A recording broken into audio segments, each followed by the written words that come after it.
Bom, vamos lá. A gente vai mergulhar agora nessa análise e explorar um mundo de alto risco e super emocionante. O direito administrativo e a intervenção do Estado no domínio econômico. É aquele universo fascinante onde regras jurídicas bem complexas batem de frente com a lei da oferta e da demanda. E hoje a gente vai decodificar exatamente como tudo isso funciona na prática.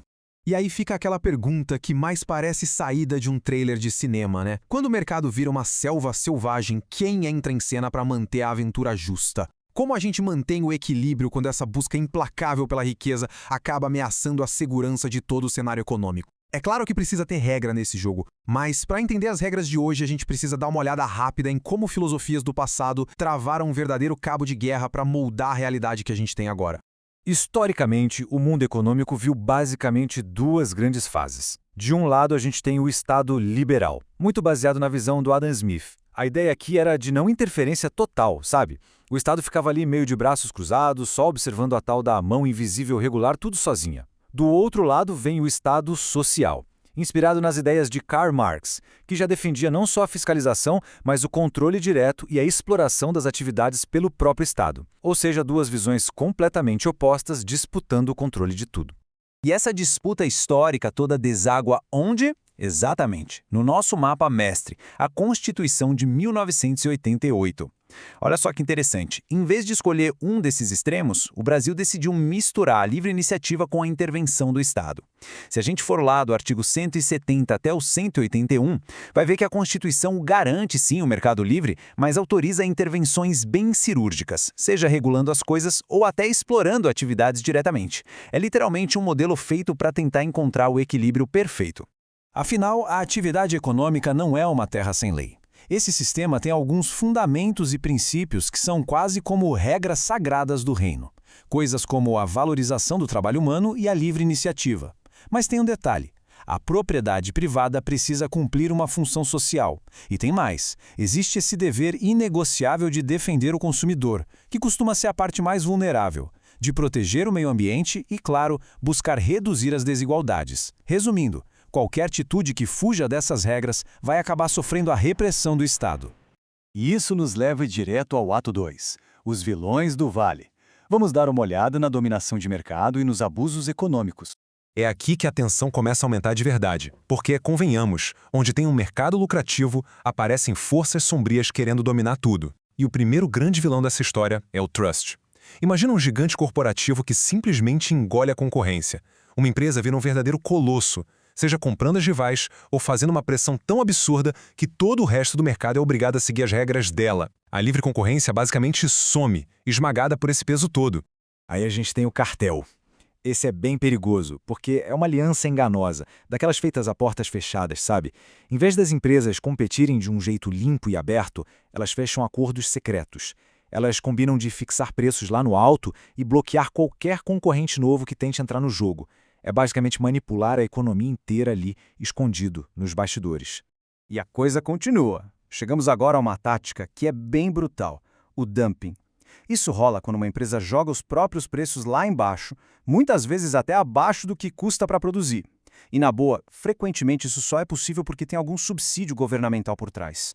O objetivo aqui é muito claro: sangrar a concorrência até ela não aguentar mais, quebrar todo mundo e depois reinar sozinha no cenário do mercado.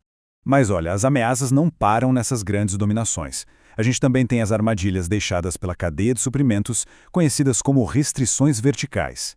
Pensa em coisas como a famosa venda casada, sabe? Quando te obrigam a levar um produto para poder comprar outro. Ou então naqueles acordos absurdos de exclusividade, fixação de preços de revenda e até restrições territoriais.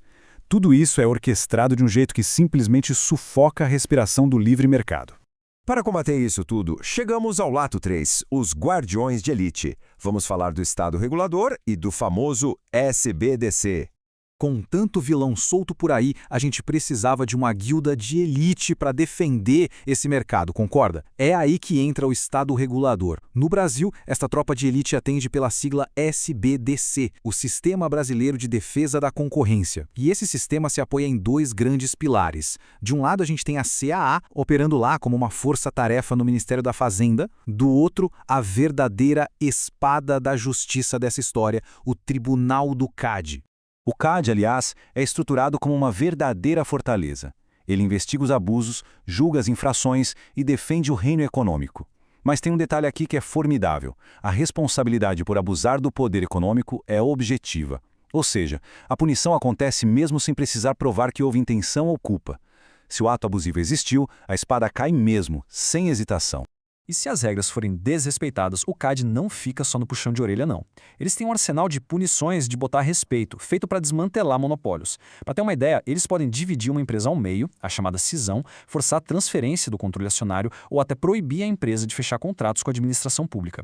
Eles podem até mesmo suspender a empresa do comércio de vez e jogar o nome na lista do Cadastro Nacional de Defesa do Consumidor. E quando a gente fala do impacto financeiro, nossa, o Poderes de Fogo é astronômico. As multas podem ir de 0,1% a 20% do faturamento bruto da empresa. Mas olha só que loucura! Se por algum motivo não der para calcular esse faturamento, a multa fixa pode chegar a, imagina só, impressionantes 2 bilhões de reais. É literalmente um golpe financeiro pensado para anular de vez qualquer lucro que tenha vindo de forma ilícita. Só que os guardiões trabalham contra o tempo. Existe um relógio implacável. São exatos 5 anos de prazo prescricional para o Estado ir atrás e começar a punir essas infrações antes que elas percam a validade legal. Claro, qualquer ato investigativo no meio do caminho interrompe essa contagem. Mas no fim das contas, a agilidade aqui tem que ser absoluta. Agora, quando a pressão aumenta, as empresas pegas no pulo têm algumas saídas estratégicas bem estilo filme policial, sabe? De um lado tem o compromisso de cessação. A empresa assina um termo prometendo parar com o abuso na mesma hora e aceita uma multa. Do outro, o acordo de leniência. Aqui, a empresa vira informante, dedura o próprio cartel e, em troca, consegue reduzir a pena drasticamente, caindo de 1/3 até 2/3. E para evitar que novos daqueles gigantes, os trusts, se formem, a gente tem um dos poderes supremos do CAD, a revisão do ato de concentração. É uma exigência de que qualquer fusão gigantesca, aquisição, incorporação ou associação corporativa passe obrigatoriamente pelo raio-x do tribunal. O CAD analisa o caso cirurgicamente e pode aprovar, rejeitar de cara ou aprovar com duras restrições, tipo forçar a empresa a vender uma marca antes de fechar negócio. A gente também precisa mencionar os protocolos extremos para aqueles momentos de verdadeiro caos. Em períodos de crise profunda ou disparada da inflação, a Lei Delegada número 4 de 62 permite que o Estado assuma as rédeas. Através dessa intervenção coercitiva, o governo pode controlar o abastecimento à força e até fixar um tabelamento de preços de emergência para garantir a sobrevivência da população. É a intervenção do Estado na sua forma mais intensa possível. E assim chegamos ao nosso ato 4, entrando na caverna. É hora de entender o Estado executor. Sabe aquelas situações super excepcionais em que o Estado para de apenas regular nos bastidores e veste armadura para entrar direto no mercado? Pois é, esse é o Estado executor. Mas olha, essa entrada tem fronteiras muito rígidas. A Constituição, lá nos artigos 173 e 177, deixa claro: o Estado só pode explorar atividade econômica diretamente quando for uma questão de segurança nacional ou de um interesse coletivo muito relevante da sociedade. Não é para buscar lucro fácil, é um poder extremo para cenários extremos. E os veículos oficiais para realizar essas missões diretas no mercado são as empresas estatais, que englobam as empresas públicas e as sociedades de economia mista. Mas para manter o jogo justo, a lei de 2016 diz o seguinte: essas empresas têm que competir com as mesmas regras operacionais do setor privado. Elas são terminantemente proibidas de ter imunidades ou privilégios fiscais injustos. Basicamente, elas entram na arena, mas têm que jogar com as regras da arena. No fim das contas, a gente vê que o quebra-cabeça se completa, né? De agências reguladoras com punições pesadas até estatais rigorosamente controladas, é um sistema super complexo. E aí fica essa provocação final para a gente pensar. Nessa busca sem fim por justiça e progresso, como se calibra perfeitamente essa balança entre a liberdade meio selvagem no mercado e a mão firme do Estado? Afinal de contas, uma engrenagem definitivamente não sobrevive sem a outra.